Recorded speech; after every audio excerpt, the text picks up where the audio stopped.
Good morning, listeners, viewers, if you're on YouTube. I am coming back at you with one more solo episode for the time being, specifically to talk about online art galleries. I feel like I can say that I'm a little bit of an expert. I have run the Scouted Studio for 6 years and a few days now. And I think it's a new landscape of representation that we really need to discuss. I think when I first started out, there was definitely a few standout online art galleries, Well and Wonder, one that's really notable that I have always really admired, but a few others as well that, had kind of been around. But I do feel like I entered the market when it was still new. And I do think it's still a newer concept, but the art world has changed dramatically since COVID, with online art galleries becoming really a more significant player. So, what I want to talk about today is kind of the overview, the basics of online art galleries. I'm sure you understand the concept, but more how do these relationships work between artists and online art galleries? And how do they compare to traditional galleries? Because there are trade-offs, and this is going to be obviously as unbiased as it can be. I do run an online art gallery, but I definitely think, I'm an artist myself. I think there's extreme benefits to online art galleries, and I think there's a lot of benefits to traditional in-person galleries, and there's a lot of downsides to both. So we're going to talk about that today. For those of you that don't know me, just a little bit of context. I am Hayley White. I started my career as an artist, then opened the Scouted Studio, which is an online art gallery, although I did have an in-person gallery for a little bit. Up until 2021, I had space. So from 2019 to 2021, I had space. So both before and during COVID. So I do have a little bit of experience with that, but the majority of the time I always was online. I was always pushing online sales, and the majority of my sales were always online, although I do have a little bit of that in-person experience.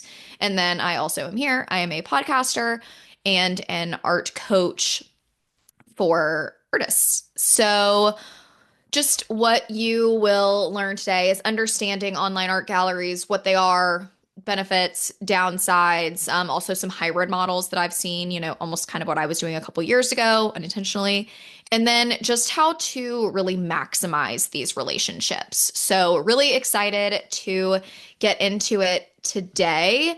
Just to kick things off, obviously, the main reason that online art galleries and these hybrid online, not online galleries started pretty much was COVID, but I'm going to take you back into my story. So I started the Scouted Studio, and I had the intention of it being an in-person gallery, but to be quite honest, I in the very beginning didn't have the money or the income from the artwork for the overhead of the gallery. And I was 23. It's not like I had any, investors or anything like that to fork up the overhead. So I actually initially started, I worked out of my house and I sold the artwork online. So I initially started as an online gallery because of my own limitations.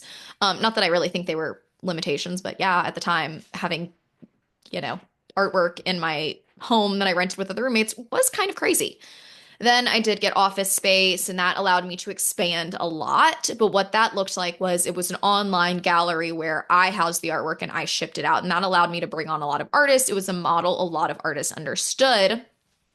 Then I moved on and I had actual space that kind of functioned as a traditional gallery. And that was later in 2019. People could come in by appointment, they could shop the work. And I had a space on King Street that was a little bit more like a traditional gallery. Then COVID hit.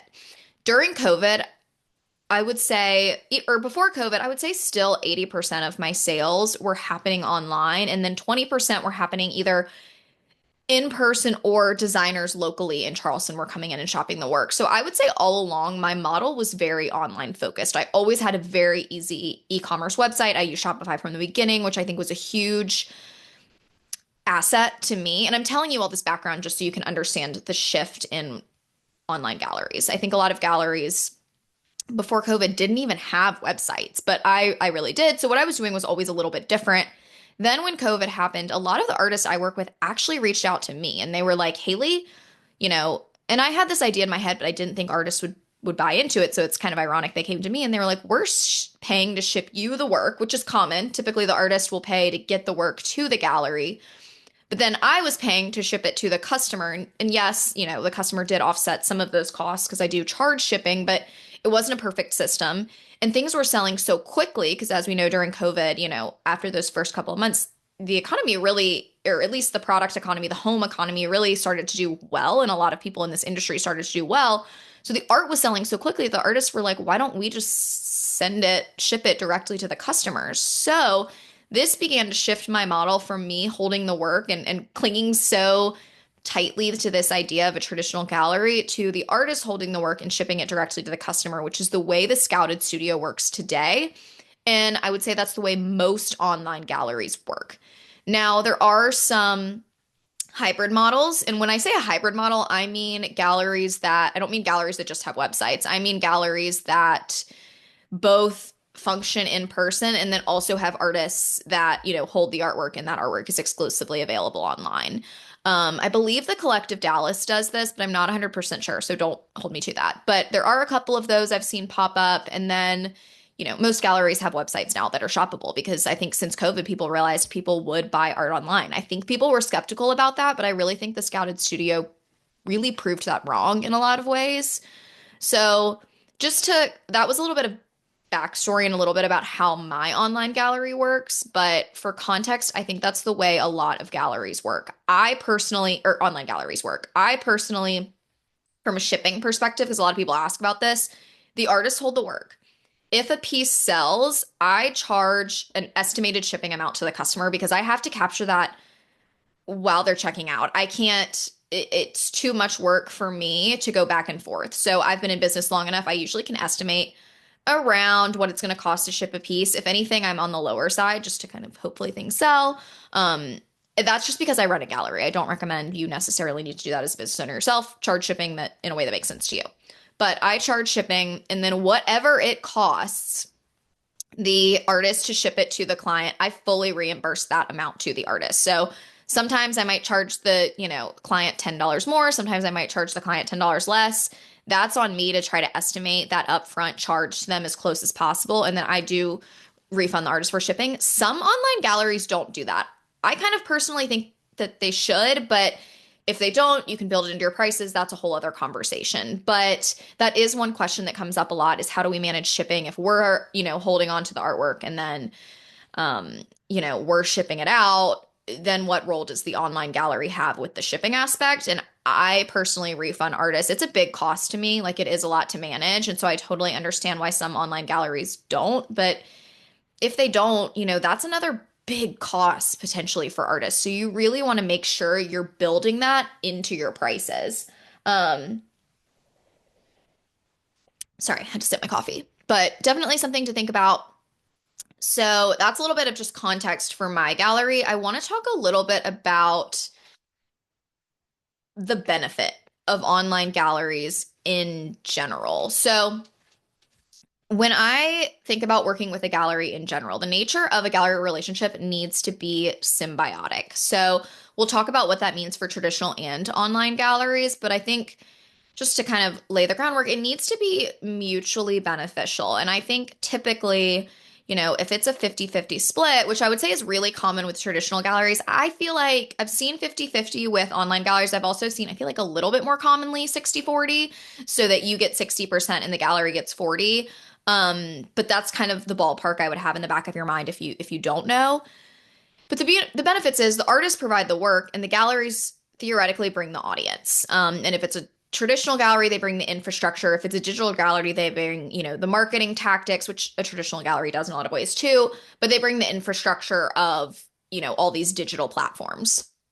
So theoretically, the gallery should market, facilitate sales, and enhance visibility for the artist. So I actually think the newer you are in your career, the more valuable a gallery can be, which is ironic because most galleries really target, artists that are really far down the line, whereas I don't. I love working with established artists, but I also have two emerging artist shows every year. I think by working with artists that are newer in their careers, you're actually your marketing can do more for them. One, you're capturing them before everyone knows who they are. So it's beneficial for me as a gallery owner. I feel like I get to scout people.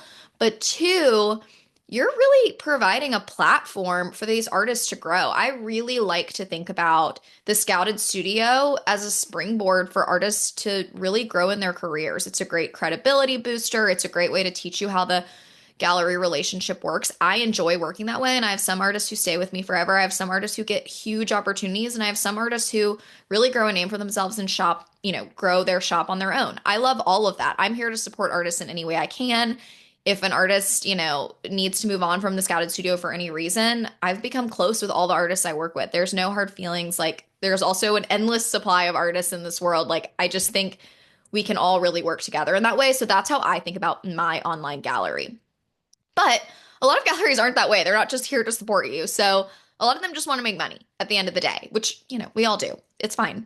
But I think you need to understand what your expectations from the gallery relationship are. So first, clear communication. I recommend, a lot of times these galleries hopefully will send you some form of contract. If they don't, write your own.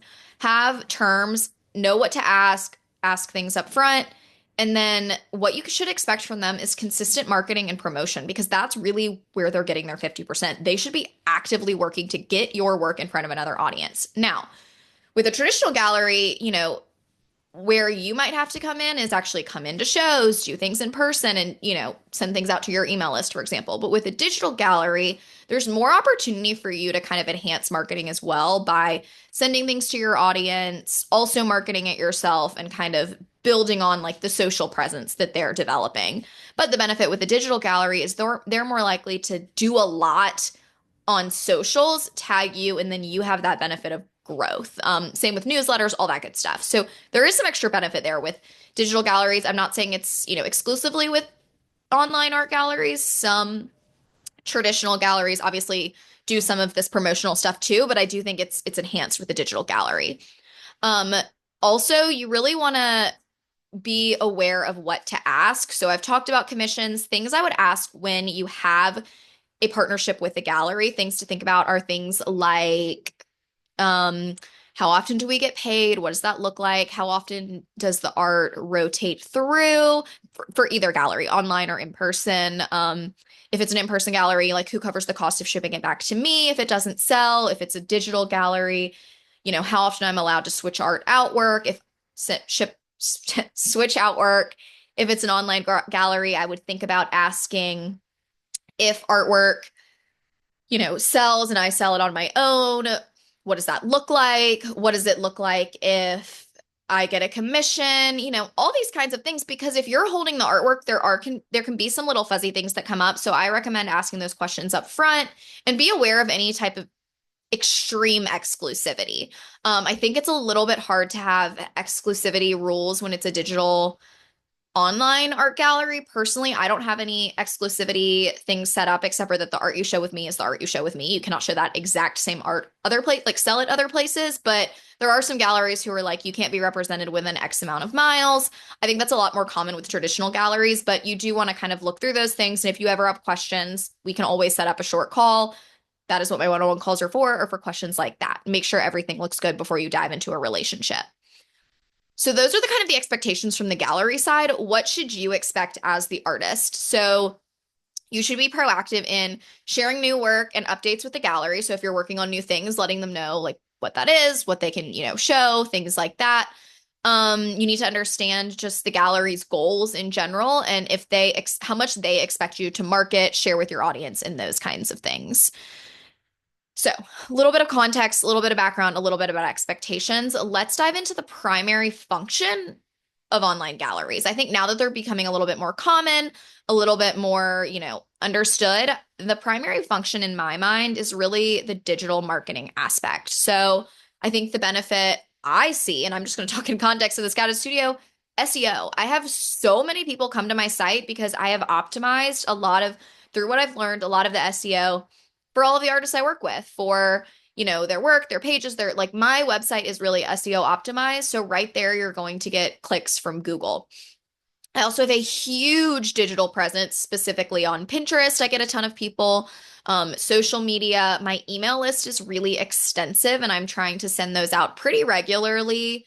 And then I have an extensive interior designer list that is continuing to grow. So through working with me, and I think this is similar with a lot of online galleries, you get those benefits. You get the benefit of a huge, I'm saying huge, but like a huge newsletter, your work going out to a huge newsletter. You get the benefit of your work going in front of a large Instagram audience. You get the benefit of Pinterest. You get, and this is just me, I know other galleries maybe on TikTok, maybe on other platforms, but that's the general idea. And you get the benefit of SEO. I'm not going to say you don't need to also focus on those things, but that's a huge benefit. If you're an artist starting at zero, these things can really, really, really help you. Also, when it comes to the world of digital marketing, these backlinks to your website and these, tags to your page, that's only going to help you to grow. Another thing that I think is huge about online galleries is the enhanced visibility from the other artists on the platform. One, I find that my community is very supportive. If I do a collection launch, I usually show multiple artists at once during that collection launch. And the benefit is the artists support each other. If an artist has new work, other artists are, sharing it, shouting it from the rooftops. We're not in competition. We're really in the business of my online gallery, everyone lifting each other up. But also think about it. If let's say I have 10 artists on my website and each of those 10 artists brings 10 customers to my website, you get the benefit of numbers. You get the benefit of every one of those other artists seeing your work. So instead of just your 10 people seeing the work, you have 100 people seeing your work. And that can be really, really powerful. And so that's why I personally launch in collections, not just, I used to launch just individual artists at a time, but I actually think that beauty in numbers is really helpful. And that's where working in this group setting, I mean, it makes sense. It's like doing a giveaway with multiple people. There's a reason it works well, can really enhance your visibility. And I think it's really great at any point in your career, but you need to make sure that it's working for you because I'm going to keep coming back to this idea. The gallery relationship has to be symbiotic.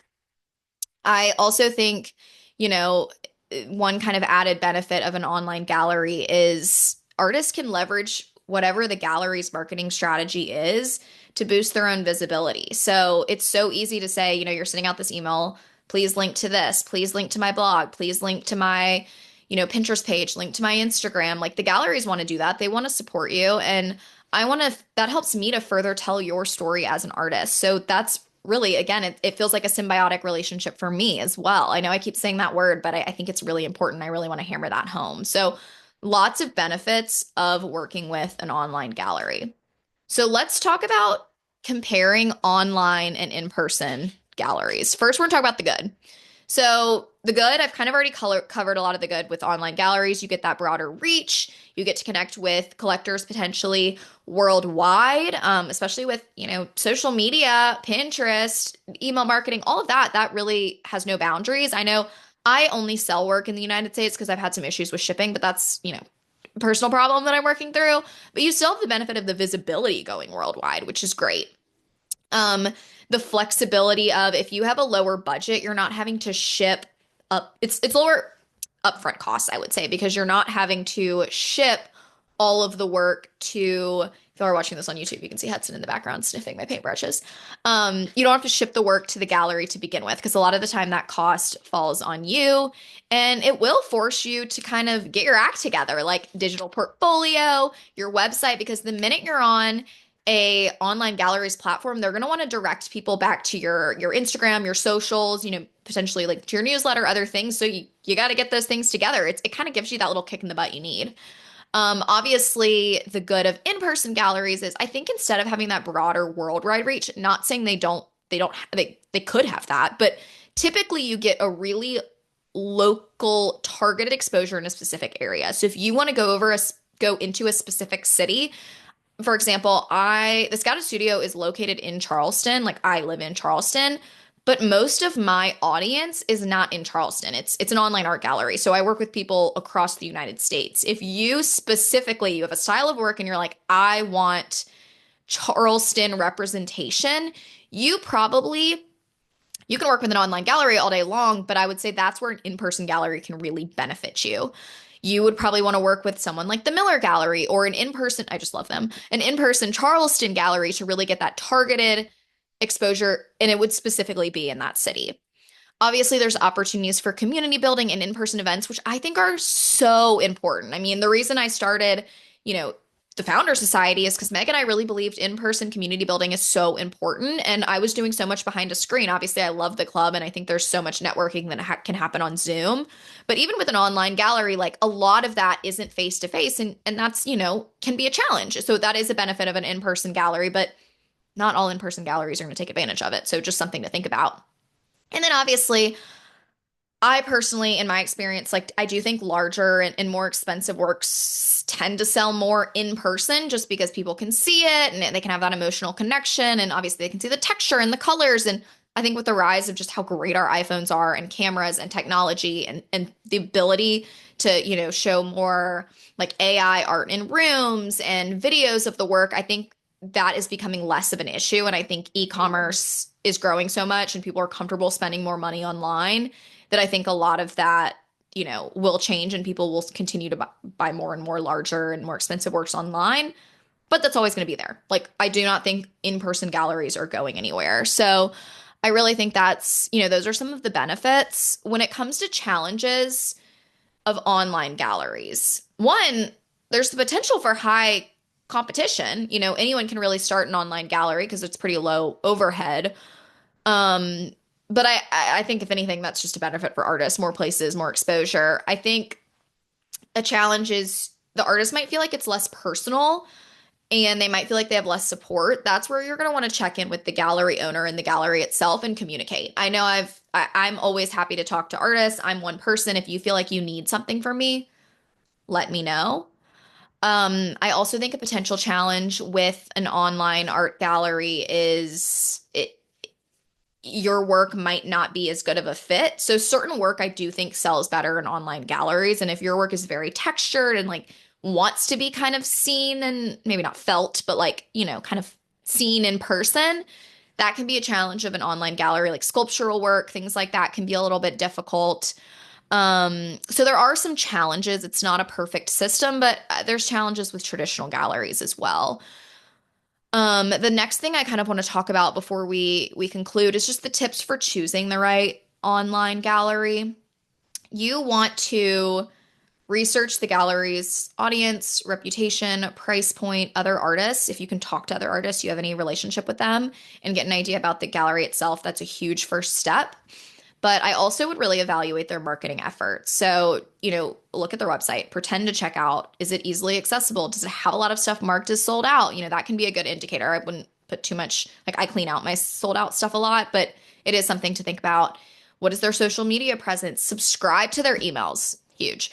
Subscribe to their emails, see what they're sending, see what does it feel good? Is it something you would want to buy from? So you definitely want to evaluate their marketing efforts. I think anytime you can actually talk to someone that works with them, that's huge.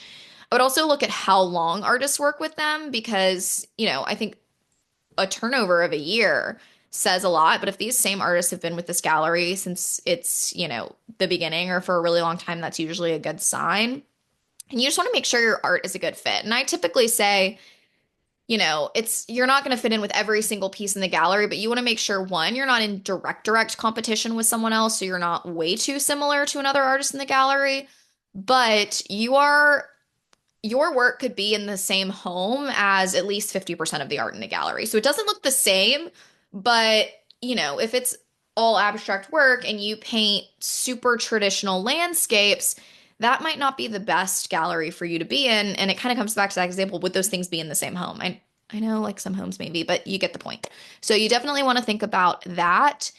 You also can ask these things up front and consider, what is the level of artist support? Some galleries, like I run my gallery, it's pretty hands-on. I feel like the artists email me, we communicate a lot. I think you kind of get that in-person experience despite not being in person.